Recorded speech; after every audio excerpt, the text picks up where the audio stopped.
तो नमस्कार, स्वागत है सबका एक नई चोचलेबाजी वीडियो में। आज के इस वीडियो में हम चोचलेबाजी करेंगे।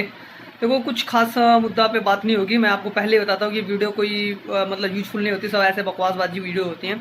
इसमें कुछ इंपॉर्टेंट इन्फॉर्मेशन या फिर कुछ बहुत डीप नॉलेज नहीं होती है। हम तो इसको ऐसे ही फालतू का बनाते हैं, इससे कोई फ़ायदा नहीं है आपको। तो आप वीडियो मत देखा करो, आप ऐसे अलग से मतलब हट जाया करो। अगर आपके पास आ भी आती है गलती से तो हट जाया करो। तो चलिए, आज हम इस वीडियो में हम चोचलेबाजी करेंगे और जानेंगे थोड़ा बहुत म्यूचुअल फंड क्या होता है। अभी हाल ही में देखा जाए तो बहुत सारी ऐड आती है म्यूचुअल फंड सही है, और म्यूचुअल फंड ऐड के आने के बाद उसमें लिखा होता है mutual fund is subject market investment से पहले आप सभी डॉक्यूमेंट दस्तावेज को ध्यानपूर्वक पढ़ें। अब देखो क्या होता है। म्यूचुअल फंड इक्विटी मार्केट होती है, इसमें दो तीन तरीके के होता है, जैसे debt mutual fund, equity mutual fund और ईटीएफ होता है, और म्यूचुअल फंड्स होते हैं। तो लगभग डेप्ट हो गया, इक्विटी हो गया, बॉन्ड के भी होते हैं। तो ऐसे कुछ म्यूचुअल फंड होते हैं। और इक्विटी मतलब जो स्टॉक्स में लेते हैं, डेप्ट मतलब जो गवर्नमेंट से बॉन्ड्स खरीदते हैं, और लिक्विड मार्केट भी उसी को समझ लो बोलते हैं। तो चलो म्यूचुअल फंड समझते क्या। देखो, म्यूचुअल फंड होता क्या है। म्यूचुअल मतलब क्या होता है, मतलब एक दूसरे को जानना समझना। फंड मतलब क्या होता है, बहुत सारा पैसा, ऐसा पैसा जो एक दूसरे को जान रहा है समझ रहा है। इसमें सिंपल भाषा में समझते हैं। म्यूचुअल फंड एक इंसान होता है और उस इंसान को बहुत सारे लोग पैसा दे देते हैं, और वो इंसान अलग अलग स्टॉक्स में अलग अलग कंपनियों में पैसा खरीदता डालता है। सपोज दैट, मानो आपको अगर एक्सिस बैंक या फिर सब मान लीजिए कि आपको एयरटेल के शेयर खरीदने हैं। एयरटेल का शेयर लगभग 1400 कुछ रुपया चल रहा है अभी आज के टाइम में। तो अगर आपको एयरटेल 1400 रुपये का शेयर लेना है तो आप एक ही कंपनी का 1400 रुपये का शेयर ले सकते हो। कल का एयरटेल डूबती है, भागती है, तो आपका लॉस प्रॉफिट दोनों होगा। शेयर भागेगा, प्रॉफिट होगा, लॉस डाउन जाएगा, शेयर लॉस होगा। तो वहीं पर म्यूचुअल फंड क्या करता है, सब बहुत सारे इंसान से, लगभग हज़ारों 20-20 हज़ारों इंसान से पैसे ले लेते हैं, और फिर क्या करते हैं, उसमें कैटेगरी बांट देते हैं कि जैसे म्यूचुअल फंड में क्या होता है, small cap, mid cap, large cap. Small cap mutual fund, mid cap mutual fund, large cap mutual fund. अब मिड कैप स्मॉल कैप क्या होता है। मिड कैप स्मॉल कैप में क्या होता है कि अगर कोई स्मॉल कैप फंड है, म्यूचुअल फंड है, तो सिर्फ स्मॉल कैप कंपनियों में ही पैसा डालेगा, ना कि मिड कैप में डालेगा, ना कि लार्ज कैप में।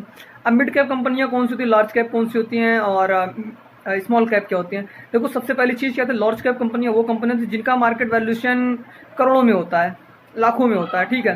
जैसे टाटा हो गया, रिलायंस हो गया, एचडीएफसी हो गया, एक्सिस बैंक, एसबीआई हो गया, एचडीएफसी बैंक हो गया, एलएनटी हो गया, सब क्या आते हैं, लार्ज कैप में आते हैं। मिड कैप कौन सी होती है, जो स्मॉल कैप और लार्ज कैप के बीच की होती है, वो मिड कैप, जिनका 500, 600, 700 करोड़ का वैल्यूएशन होता है, वो मिड कैप होती हैं, मतलब इतना होता है। और स्मॉल कैप क्या होती है, स्मॉल कैप वो कंपनी होती है जिनका वैल्यूएशन 100, 200, 300 करोड़ होता है, या फिर उससे भी कम होता है, वो होती है स्मॉल कैप कंपनियां। अब देखो, ज़्यादातर जो स्कैम होते हैं, जो पंप एंड डंप की स्कीम चलती है, वो किस में चलती है, स्मॉल कैप कंपनियों में।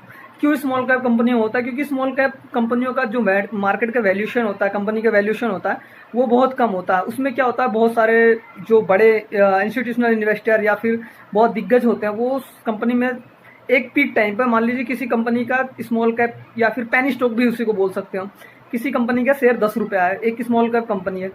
अब एक बंदा उस 10 रुपये पे खरीद के क्या करेगा, कंपनी का भाव बढ़ा देगा, उस कंपनी के शेयर का भाव बढ़ा देगा, 10 रुपये सीधा 100 रुपये ले जाके कर देगा। अब उसने 10 रुपये में खरीदा, 100 रुपये में बेच के बाहर आ जाएगा। 10 से 100 के बीच में कौन मरेगा, रिटेलर इन्वेस्टर मरेगा, आम इन्वेस्टर मरेगा, वही डूबेगा, उसी की ऐसी तैसी होएगी। चलो, हम लोग वैसे म्यूचुअल फंड पे बात कर रहे थे तो कहीं भटक गए। तो म्यूचुअल फंड यही चीज़ होता है कि इसमें एक फंड मैनेजर होता है, और जो फंड मैनेजर ये डिसाइड करता है कि कब कहाँ पे कितना किस कंपनी में शेयर खरीदना है और कितना बेचना है। अब म्यूचुअल फंड, जो फंड मैनेजर के पास बहुत बड़ा है, बहुत अमाउंट होता है, मतलब 20,000, 30,000, 40,000, 50,000 करोड़ का फंड मैनेज करते हैं ये। तो ये लोग क्या करते हैं कि जैसे किसी कंपनी का म्यूचुअल फंड खरीदना, किसी कंपनी का शेयर खरीदते हैं, इसमें भी बहुत सारे झोलबाजी होती है। बट देखो क्या है, कभी म्यूचुअल फंड में एक एनएवी मिलती है। जैसे आपको किसी एक सेब का कीमत आज 10 रुपये है, तो आज के डेट में उसको 10 रुपये में मिल जाएगा। कल उस सेब की कीमत 20 भी हो सकती है, 9 भी हो सकती है, 8 भी हो सकती है। तो इसमें घबराने की कोई ज़्यादा ज़रूरत नहीं होती। म्यूचुअल फंड में आप लंबे समय तक अगर इन्वेस्टेड रहते हैं तो थोड़ा बहुत पैसा आप बना सकते हो। और दूसरी चीज़ क्या था, म्यूचुअल फंड में निवेश करने से पहले आपको एक्सपेंस रेशियो का ध्यान देना पड़ेगा। एक्सपेंस रेशियो क्या होता है, एक्सपेंस रेशियो मतलब आप सीधे से समझ लो, एक्सपेंस से ही पता चल जा रहा है कि एक्सपेंस मतलब खर्च होता है, कि फंड को मैनेज करने के लिए कितना पैसा एक्सपेंस मतलब ले रहा है फंड मैनेजर। जैसे मान लीजिए एसबीआई का म्यूचुअल फंड है, एसबीआई का म्यूचुअल फंड, उसमें दो तरीके, डायरेक्ट होता है कि इनडायरेक्ट होता है।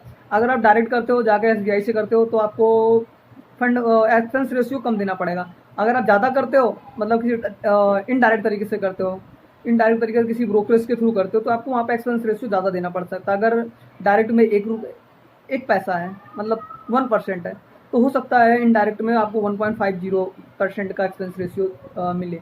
तो आज हमने जाना म्यूचुअल फंड क्या होता है। Mutual fund large cap, mid cap, small cap होते हैं। म्यूचुअल फंड बहुत सारे लोगों से पैसा लेके पर्टिकुलर अलग अलग कंपनियों में पैसा डालता है। तो आज की हमारी चोचलेबाजी वीडियो यहीं पे खत्म होते हैं। मिलते हैं फिर कल एक नई चोचलेबाजी वीडियो में। Thanks for watching this video. Video कैसी लगी बहुत सारे लोगों तक शेयर करिएगा। Thank you so much, love you all.